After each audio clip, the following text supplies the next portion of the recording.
But you lose a little bit of your total.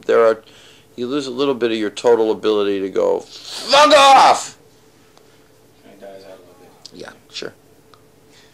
I But it might be back.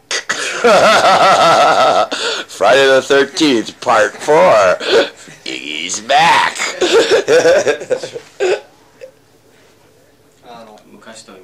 Songwriting, for example, when you write something now, I think you said "Cry for Love." Mm-hmm. Is that different from, say, the motivation you had at the time when you wrote stuff like "I Want to Be Your Dog" and "Raw Power"? Well, the technique is similar. The technique is this. When I try to write a song, the first thing I do is I find some music that I really like, I think turns me on. Okay, you got that. Then the next thing I try to do is hum what's the melody going to be like? Okay, then you got that. Then comes the hard part, which is the words. It's the hard part, but also the most rewarding if you get it right. The words, for me to be able to live with myself and for me to be able to say to myself, I've just made an important piece of work. The words have to reflect whatever's really going on in my gut at the time.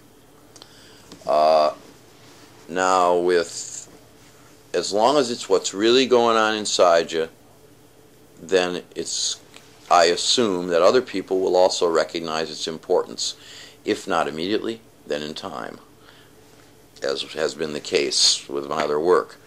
I Want to Be Your Dog, the sentiment expressed is very similar to Cry for Love, actually, because I'm saying, I'm so messed up, I want you here. It's just saying, I'll do anything, I'll be your dog, you know, I'm going to lay down in your lap. It's a submissive song.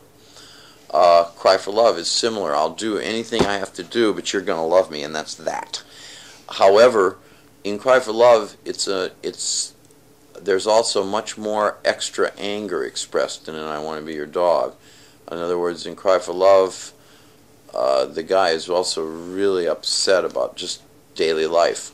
And it's talking about, I can't stand the fucking TV insulting me. You know, this guy talking about the Ford company or whatever. And, you know, all this other stuff comes in. There's a lot of anger referred to on my last record. But I don't, instead of screaming about it, I just refer to it. So that's what I have to say about that.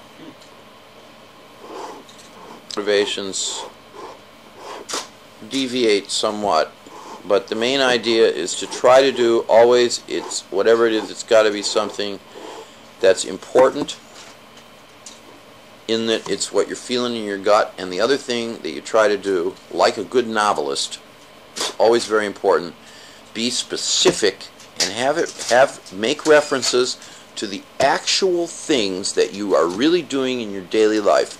If there's anything I can't stand, it's some asshole singing a song describing his version of society in some crappy metaphor, you know, like trying to be like a Bob Dylan song or something, like, you know, or this metaphorical shit. You know, I'll try to give you an example of really bad songwriting.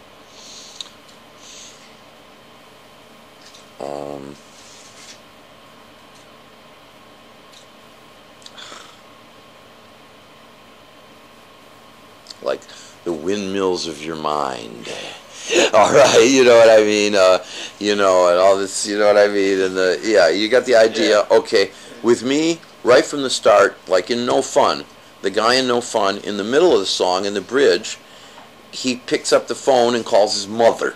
You know, I mean, that's not a very rock and roll swinging thing to do. You know how some of these songs, or some of the ones the hard rock bands write about, like, you know, I'm a rebel motherfucker and I go out and I screw the world and, you know, all this and all. I don't want to know about that. What do you really do when you wake up in the morning? Try to make it like a novel, you know. So I always try to be specific and try to get specific things about what I'm doing in the song. For instance, like a song like Sundown by Gordon Lightfoot. which is a nice melody, but she was looking like a something in a sailor's dream, and the room where you do what you don't confess. Why doesn't the guy just say, look, I was on the road, I was in a Holiday Inn shooting up and screwing some chick, but I couldn't get it up because I was too stoned. No, he's got to, he's going to make a big poetry out of this for suckers who will believe that that's poetry. Bullshit.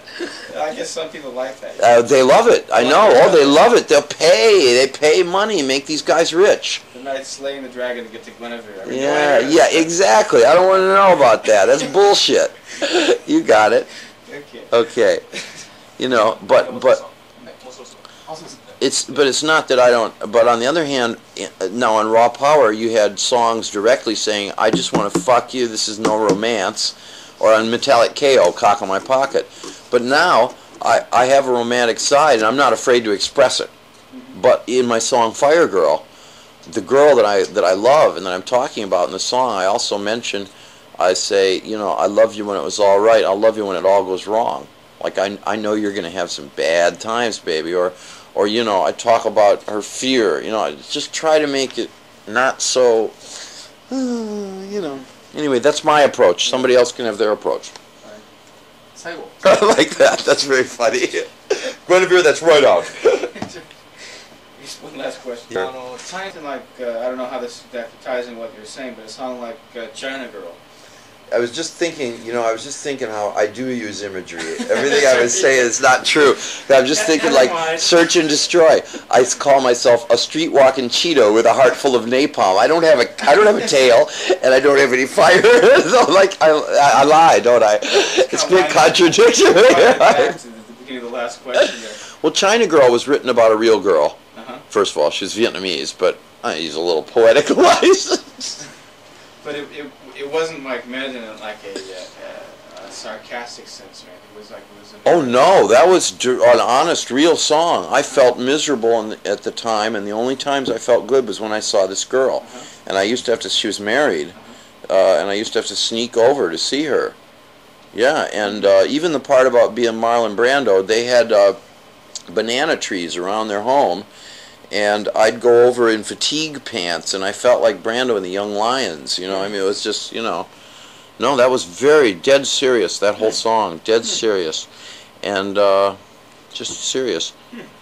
And I really liked her, but I knew that if we got any more involved, I was going to kind of hurt her because I was too arrogant. And that's the part about I'll give you television, because I knew I was just a cheap, crappy Western bum, yeah. Now that you married like a Japanese woman, though, do you find you have certain misconceptions about your role, say? Obviously so. Yeah. Yes, I've learned a great deal more. Yeah, I've learned a great deal from my wife.